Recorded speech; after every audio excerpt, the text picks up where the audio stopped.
হাজার মাস থেকে উত্তম এই রমজান মাসে রয়েছে। এই পবিত্র রমজান মাসে ইতিহাসের বড় বড় বিজয় হয়েছে।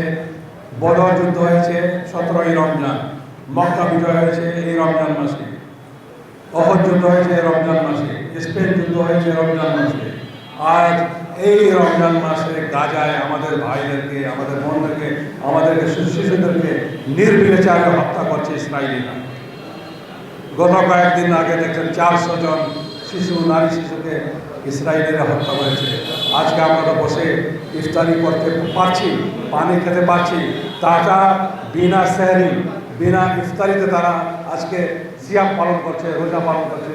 সেই গাজাবাসীদের ভাইদের জন্য আমাদের দোয়া করা ছাড়া আমাদের কোনো আর রাস্তা নেই। আমরা তাদের জন্য মন খুলে দোয়া করব।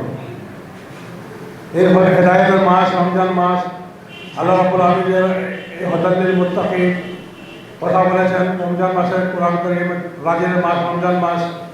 তাই এই রমজান মাসে যদি কোরআন আমরা বুঝতে চাই তাহলে সূরা আল বাকারাতে বলা হয়েছে যালিকাল কিতাব লা রাইবা ফীহি হুদাল মুত্তাকিন। এই কিতাব থেকে একমাত্র হেদায়েত তারাই পাবেন যারা মুত্তাকি। আর সূরা আল বাকারা 183 নম্বরে আল্লাহ বলছেন ইয়া আইয়ুহাল্লাযীনা আমানু কুতিবা আলাইকুমুস সিয়াম কামা কুতিবা আলাল লাযীনা মিন ক্বাবলিকুম লাআল্লাকুম তাত্তাকুন। হে ঈমানদারগণ, তোমাদের উপর রোজা ফরজ করা হয়েছে যেমনটি ফরজ করা হয়েছিল পূর্ববর্তী উম্মতের উপর, যাতে করে তোমরা মুত্তাকি হতে পারো। তাহলে রমজানের উদ্দেশ্য কি পাইলাম?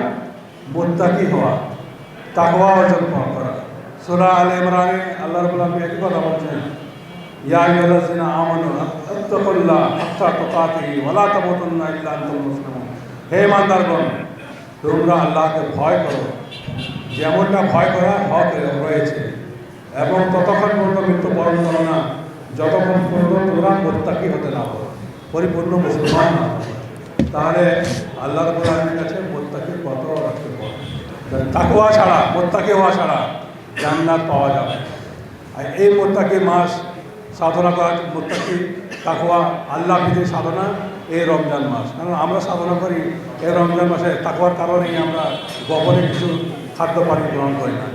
সেই লোক তাকওয়া রমজানের পরে কীভাবে খাদ্যে ভেজাল দিতে পারে, কীভাবে চোরা কারবারি কালোবাজারি করতে পারে, কীভাবে মাদক ব্যবসা করতে পারে, কীভাবে মিথ্যা কথা বলতে পারে, কীভাবে বিপদ করতে পারে, যে তাকওয়ার কারণে আজকে আমরা হালালকে হারাম করছি। সকাল থেকে সন্ধ্যা পর্যন্ত আমাদের জন্য যে খাদ্য, যে পানীয়, যে স্ত্রী হালাল ছিল, কিন্তু আল্লাহর নির্দেশেই আমরা সেই হালাল জিনিসকে হারাম করেছি শুধু আল্লাহর নির্দেশে।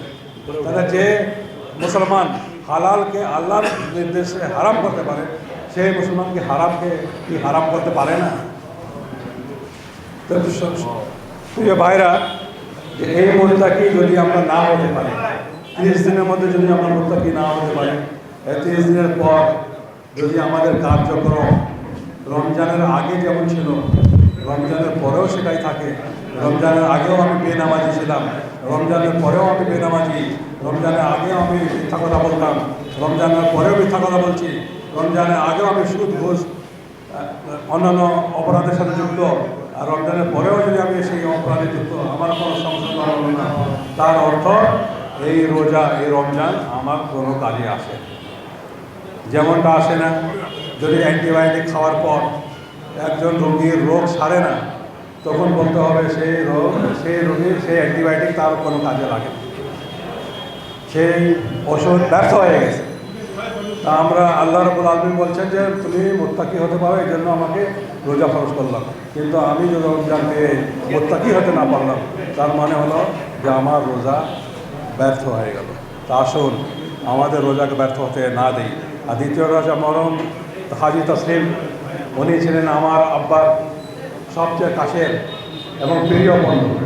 আল ফারুক একাডেমি প্রতিষ্ঠাতা, সভাপতি, সেক্রেটারি হিসাবে তারাই অবদান রেখেছেন।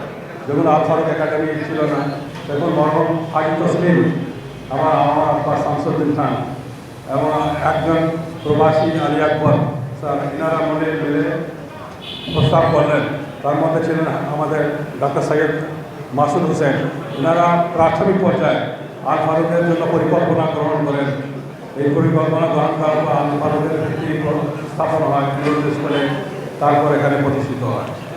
আজকে আল ফারুক একাডেমি শহীদপুরের মধ্যে 3য় নম্বরে একটা স্কুল হয়ে গেছে। প্রথম ক্যান্ট পাবলিক লাইন্সের পরেই আজকে অবস্থান হচ্ছে আল ফারুক। এই আল ফারুকে আজকে দূর দূরান্তে অন্যান্য ডিস্ট্রিক্ট থেকে ছেলেমেয়েরা পড়তে আসে। তো তার অবদান আছে।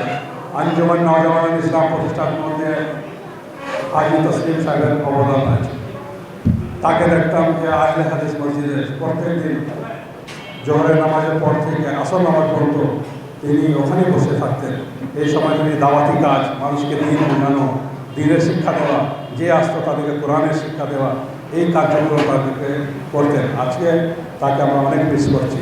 আমরা ছাত্র জীবনে যখন ইসলামী ছাত্র শিবির করতাম, তখনই দেখছি বিভিন্ন বিপদ মুসিবতে ছাত্র সংসদ নির্বাচনে তিনি আমাদের পাশে ঢাল হয়ে দাঁড়াইতেন।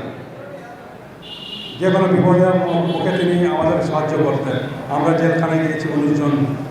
এই হাজি তসলিম সাহেব আমাদের জন্য জামিনের ব্যবস্থা করেছেন, হাইকোর্টে দৌড়িয়েছেন, অনেক কষ্ট করেছেন তিনি। তার একটা কথা আমার মনে আজকেও মনে পড়ে যায়। জেলখানার মধ্যে যখন আমরা দেখা সাক্ষাৎ করছিলাম, তখন হাজি সাহেব আমার সাথে সাক্ষাৎ করতে এসেছিলেন। তখন আমরা বলছিলাম যে আমাদের তো এত বড় মামলা, রাষ্ট্রদ্রোহ মামলায় আমাদেরকে গ্রেফতার করা হয়েছে, এত মনে হয় জামিন হবে না। তখন তিনি একটা কথা বলেছিলেন যে তোমরা घबराओ ना, तुम क्यों घबराता है? अगर ज़रूरत पड़े मैं अपना घर को बेच के তোমরা জামিন का इंतजाम करता हूँ। এই হাজি তসলিম। তা আজকে ওনাকে খুব মনে পড়ে আমাদের, অন্তর থেকে তার জন্য দোয়া বাইর হয়ে আসে। আল্লাহ তাআলা তার জীবনের সমস্ত গুনাহ, তার জীবনের সমস্ত যা হয়েছে তা মাফ করে দেন। তিনি কবরে তার জন্য কবরকে প্রশস্ত করে দেন এবং কবরকে জান্নাতের টুকরায় পরিণত করেন, এই কামনা করে এবং ইয়াউল আখিরাতে তাকে আল্লাহ তাআলা জান্নাতের দল দান করেন। এইভাবে আমার কথা শেষ করি। আসসালামু আলাইকুম ওয়া রাহমাতুল্লাহ।